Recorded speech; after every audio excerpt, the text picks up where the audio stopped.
So it's deciding first, here's where I'm going, here's what it's going to be like. That's setting an intention. What if there are things we never had the opportunity to learn? We've all been to school or training, but there are things they never taught us that actually make a powerful difference in life. I'm here to share with you all the pieces you've been missing: mindset, health, success, and more. And we'll all learn together from guests along the way. We may not have learned it the traditional way, but oh my goodness, let's keep learning how to do things differently. OMG Teach Me crew, hello again. I am excited to be with you today. Yes, I always say that, and yes, it's always true. So, we need to talk about intention. And if you have been at all interested in mindfulness and mindset and self-talk and just this whole area of study about training our brains and the way we talk to ourselves, which, let me just say, pretty much runs our lives. So we'll leave that there. If you know anything about that, you have probably heard, or maybe just even seen on social media, the saying, set your intention or act with intention. This is a very powerful thing. And unfortunately, it's also something that's very easy for us to skip over. So, my habit, just to be fully transparent, I sort of am a last minute type of person. And I am trying to get better about planning ahead because, especially if I'm traveling with someone else and I never plan ahead and they're a big planner aheader, it's annoying for them, right? Or whatever. I kind of calculate in my head without even realizing it, how much time am I leaving to get my task done? And then I wait and wait and wait, and then I do it. That's my habit. I'm working on it. We're always a work in progress. But I miss this intention piece a lot because I am kind of flying by the seat of my pants. And when I remember and when I make the shift and decide my intention, act with intention, boy, is it a powerful thing. So let me see if I can share with you the basics of what this sort of word or phrase, act with intention, means, so that maybe it will help you too. And you can just inject some power into your day, inject some power into your tasks or your business or your relationships or whatever it is. Okay. So intention means what you plan to do, an aim or a plan. I looked at the definition and part of it said a thing intended. And isn't it the case, English teachers, that we are not supposed to make the definition of a word using that word? Anyway, an aim or a plan. So, what do we mean by intention? Well, people announce their intention to run in politics. People say, well, I meant to get that done. I intended to do that. That's what we mean by an aim or a plan.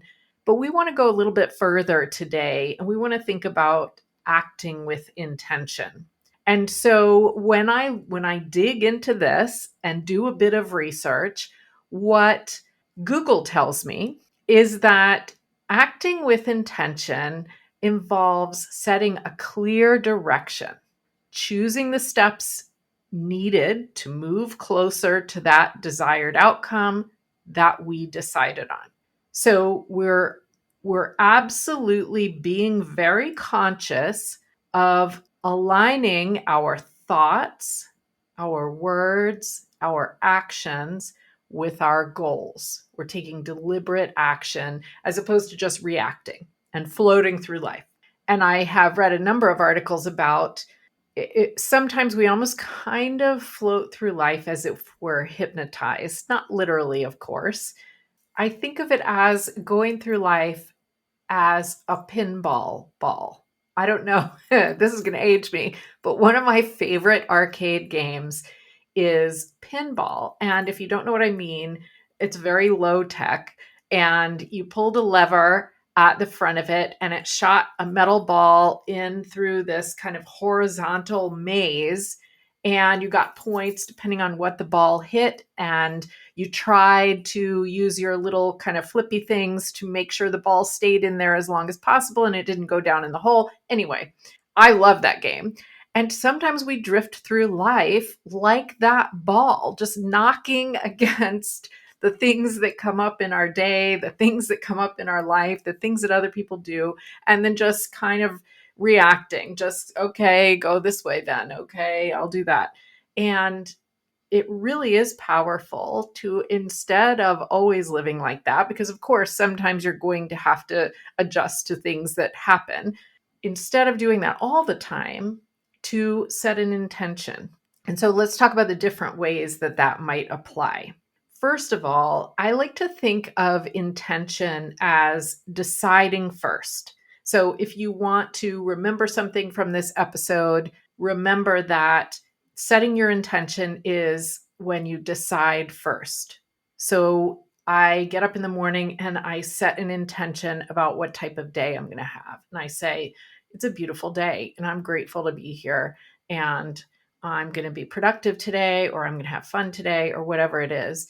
Setting an intention, deciding first. Maybe it's about a goal. And we're going to talk more about this, but you're deciding, my intention is to get fit or improve my fitness. And that's where I'm going. Or my intention is to double my business, or, whatever it is.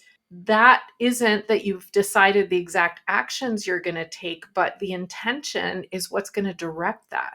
And if you don't have that, it's kind of like going on a trip without a map or without directions. And yes, I know we don't need a paper map anymore, but we probably need directions. That's the intention. And the behaviors are the turns you're going to take along the way. Or maybe it's setting an intention to create a new habit. Maybe it is setting an intention about how you're going to interact with other people. So maybe you are interacting with someone and you know that this person kind of, rubs you the wrong way sometimes. Maybe you think about that and you set an intention that you're going to respond in a different way than you normally do. And if you can't do that and it gets really rough, then maybe your intention will be that you end the conversation in a polite way or whatever. I'm just giving examples. So it's deciding first. Here's where I'm going. Here's what it's going to be like. That's setting an intention. And if you start your day setting an intention about your day, let me tell you what, it feels so good. Now, you might fall off the wagon in the middle of the day because something might happen and your intention doesn't quite hold you in place. And that's okay. You'll do it again the next day. And you'll do it again the next day. And every time we take a moment to consciously think about where we want to be, what we want it to look like, our day, our business, our relationships, whatever, we are taking control of our thoughts. And when we take control of our thoughts consciously, that means we're going to recognize when all the subconscious stuff comes out, and we're going to catch it more quickly. The fears, the limits, all of that. We're going to catch it more quickly. So let's talk about intention with decision making. What I'm saying is, I think I gave the get fit example. Whew, say that 3 times fast. If I make a decision that I'm going to get in shape, or maybe it's weight loss, I make a decision that I'm going to lose a certain number of pounds, whatever it is, maybe I make a decision that I'm going to live in a healthy way. Now, that's the first step. The next step is, what are the actions that I'm going to take that align with this intention? So the intention has to come first. The intention is the map, it's the directions. What actions am I going to take? So if I am reminding myself regularly that my intention is to live a healthy and fit lifestyle, then every day I can decide, well, what am I going to do today as part of this healthy and fit lifestyle? And for some of us, and this is absolutely true of me, that way of thinking feels so much less restrictive than if we say, I'm always going to eat X number of calories at a meal, and I'm not ever going to snack, and I'm always going to exercise for 30 minutes every day. When I start, if you can see me on video, if you happen to be watching on YouTube, I'm kind of like shrinking into myself, and I'll describe it for you audio listeners. I'm shrinking into myself as I'm listing those things because it feels like I'm being closed sort of into a cage. Must do this, must do this, must do this, must do this. For me, and so probably for some of you, I would rather know my overall intention. And maybe it takes some mindset work for me to believe it. Maybe I need to do some affirmations or do some tapping or both about the fact that I am intending to live a healthy and fit lifestyle. Fair enough. Might need that. Absolutely can do. And then if I can just get this intention fully within myself, now I feel like I get to decide every day what I'm going to do. I get to decide. Am I going to go for a walk? Am I going to go to my bar class? Am I going to eat a salad? Or am I going to go to this celebration and have a drink or have a piece of cake or whatever? And that's okay because it's all part of my overall healthy and fit lifestyle. Or maybe I'll just get up more out of my chair. So I get to decide aligned with that intention, that decision that I've made. And I love that. So, a couple more examples related to this idea of setting an intention versus having really, really strict rules that feel oppressive. I love to eat healthy. I love how it makes me feel. And the way I learned to do that was by doing a 30-day reset where I took out a lot of potentially inflammatory foods. And I really just changed the way I looked at food. And a lot of people who do that program or a program like that sort of turn it into a very rules based thing. You know, this is not allowed. This is not compliant. This is not compliant. And that becomes the focus. And I hear it when people talk about it. And what worked better for me once I realized that, again, that was feeling very restrictive was to think, okay, I want a lot of vegetables, and here's the best ones. And I want a lot of protein, and here's the best way to get protein and the easiest ones. And here's how to make everything taste good. And I want some healthy fats. And how will I organize my day? And that's about matching with the intention, not about rules and restrictions. Gut health is such a huge part of living healthy. When I learned that the health of our gut affects our hormone levels, how our digestion works, what we absorb into our body in terms of nutrients, and even how our brains work, I was surprised. Every morning, I started using a Green Gut Glow drink to make sure that I was taking care of my brain, skin, nail, hair, gut, and making sure I get enough veggies because I don't know if I would eat enough otherwise. I have felt a difference minimizing puffiness and bloating for sure. Go have a look at omgteachme.com/recommendations and look for the Green Gut Glow Plus. Another example for you. So you might have heard me or seen me on social media maybe talking about the seasonal colors. And my season is spring, and I learned this from my House of Color consultant.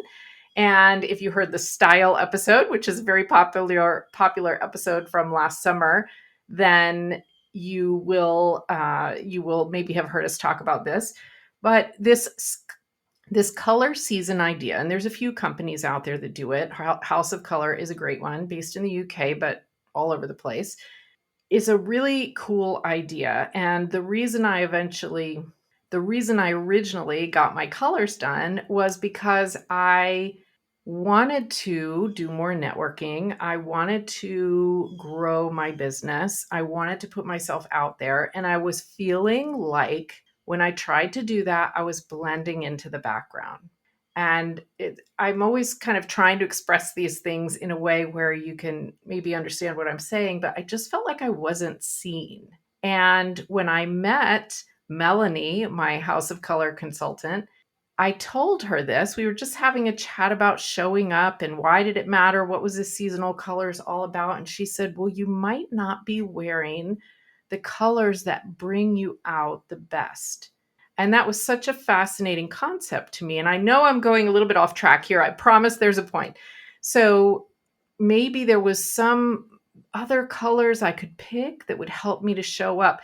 And not in just the if I wear brighter colors, I'll show up way. I do happen to wear bright colors, but I also wear neutrals. More in a way that the way our coloring works, there are different colors that reflect differently against our skin. And people can sense that and tell the difference, even though we don't really know what we're sensing. And so when she did my color analysis, man, I could see that with cool colors, it's like the bags under my eyes looked bigger. I kind of looked like I had more of a double chin. And when she went and did the warm colors, it was almost like that disappeared. Now, of course, these were subtle differences, but I could see it. So, long story short, I realized from that I am a spring, which means bright, warm colors. That is absolutely not how I had been dressing. And I'm telling you what, it has made a difference. It has made a difference in things people say about what I wear. People notice me more. It has made a difference. But the reason I brought that up is sometimes when people learn their season, it's the same thing that might happen with this 30 days I was describing. It becomes more about rules and restrictions and not about intention. The intention of knowing our season is to be able to pick out things that we feel and look our best in. Because, oh my goodness, if we feel good and we look our best, good luck world, right? Nobody's stopping us. The intention is not to be restrictive and say, oh, not your color. You can't wear that. Oh, you can't wear that. Oh, that's not compliant. Oh, no, can't wear that. And sometimes we get caught up in those rules and restrictions. Again, that's not the intention. So this concept of intention is about deciding first and about picking an aim, a direction, and then let everything follow from that. If the intention is to be able to wear things that you look and feel great in, and you'll learn your colors and you'll pick things, if you find something you look and feel great in and it's not exactly what your color sheet said, then okay, wear it and do it, right? You look and feel great in it. So intention versus rules and restrictions is a big thing for me, for my mindset. Now let's go one step further. If we set an intention and then we remind ourselves of this intention, it does take some repetition. Repetition is how we learn.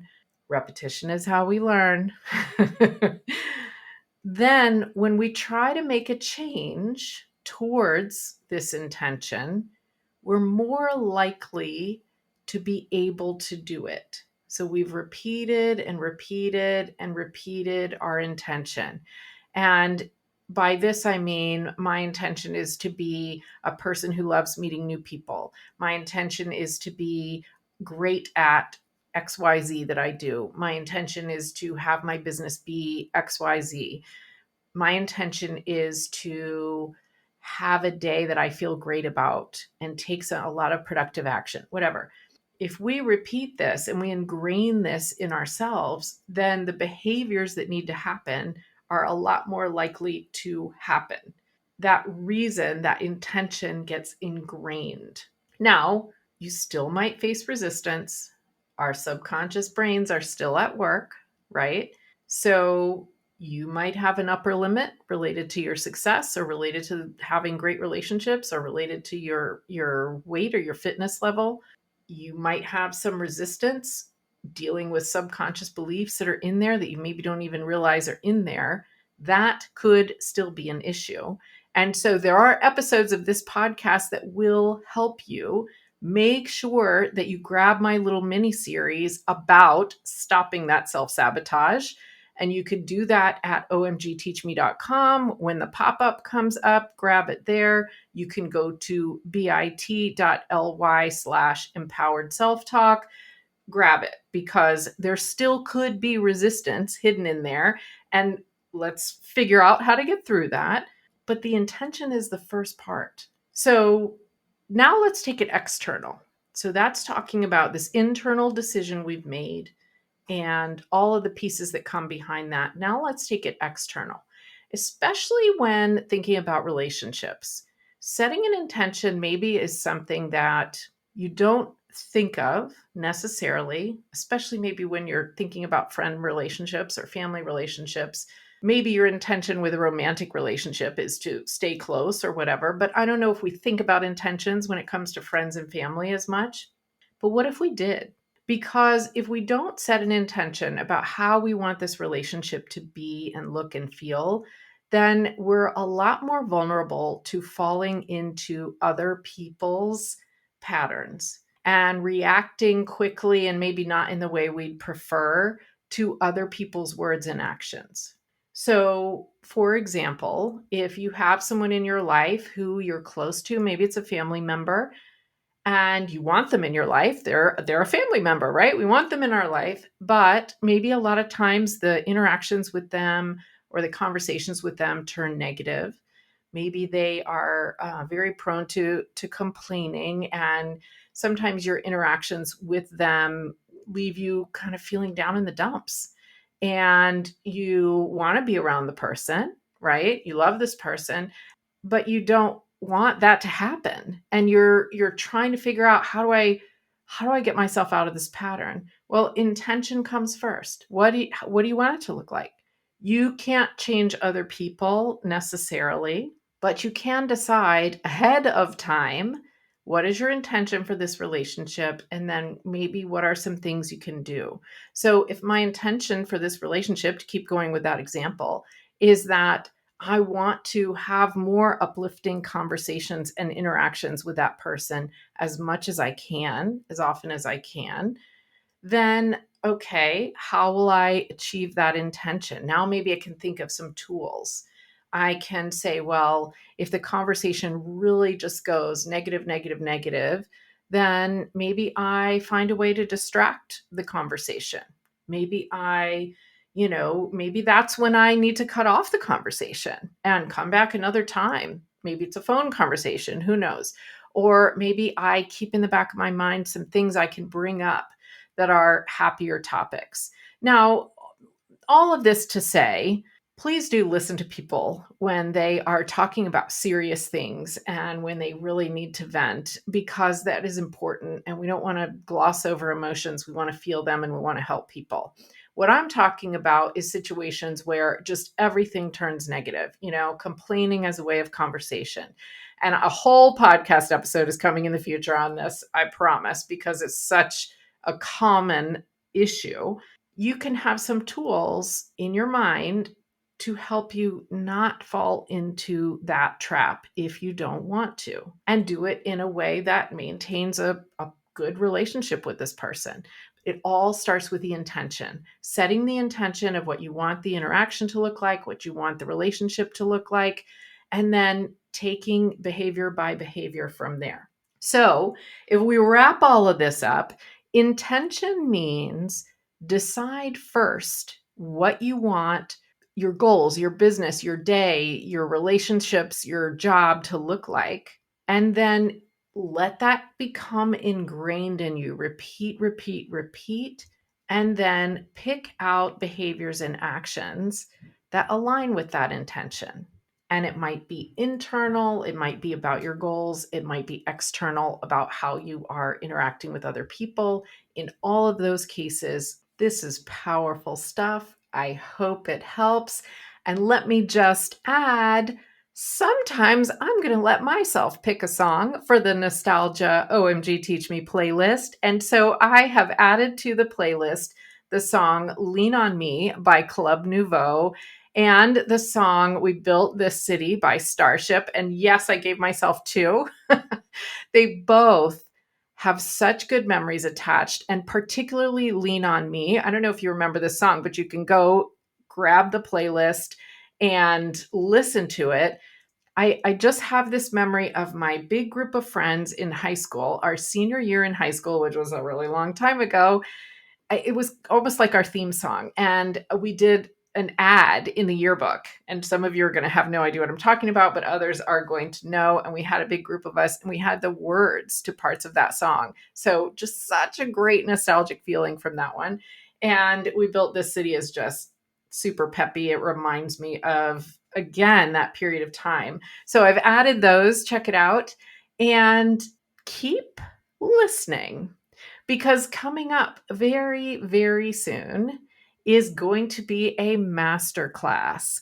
I want you to definitely grab that mini series I mentioned about stopping your self sabotage, empowering your self talk, and we're going to take it further, because sometimes, a lot of times, we are our own worst enemy.